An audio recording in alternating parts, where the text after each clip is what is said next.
There are those days when you're a fresher, it's your first or second job and you have to resign. You often end up messing things up. I've been there. During my first job, I was really fresh. I didn't know how to resign and never spoke to anyone about it. And I outrightly went and wrote a resignation letter.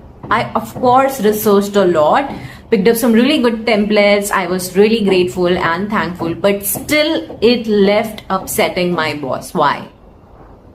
I had a really good rapport with my boss. Even then, she was really upset on seeing my resignation letter.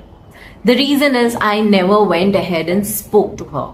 I never shared my discomfort that I am not really liking XYZ in my job.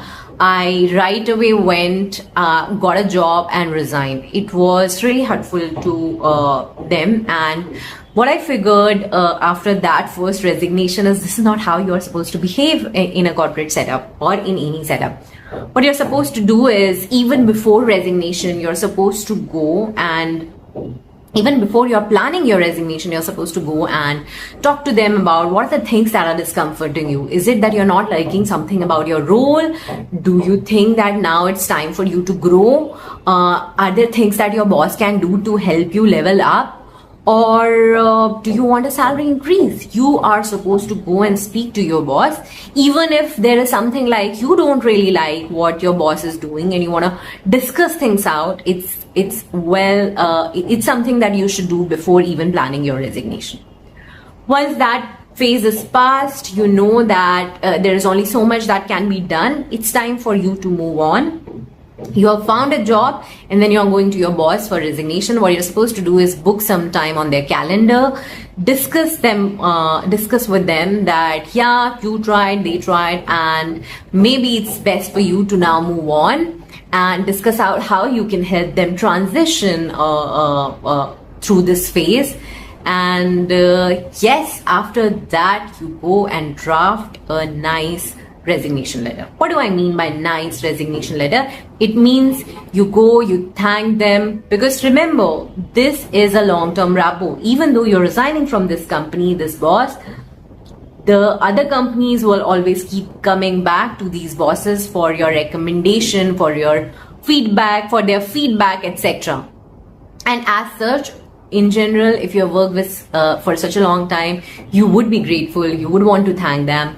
So yeah, let's get to writing your resignation letter. You thank them for the time that you have spent in the company and under them, and then you talk about how you can make this transition smoother for them. You also make requests if you have, if you want early release or something like that. And yeah, something that you shouldn't do is you shouldn't talk about where are you going, that sort of personal information. You shouldn't be talking about grievances in your resignation letter. That's a complete no-no. These are the conversations you should have had much before resigning. These are not for your resignation letter. You're not supposed to discuss what kind of compensation you're going to get, or that you're joining competition or things like that. You keep it super professional. And what you should do is, if you have given good service, you should go and ask for recommendation letter so that you can share with your future employers. So that's all on how to resign in a way that you don't upset your boss. You maintain a long-term relationship. I wish you all the best in your next job. And if you have any queries, do comment below. I make sure that I respond to all my comments. See you in the next video.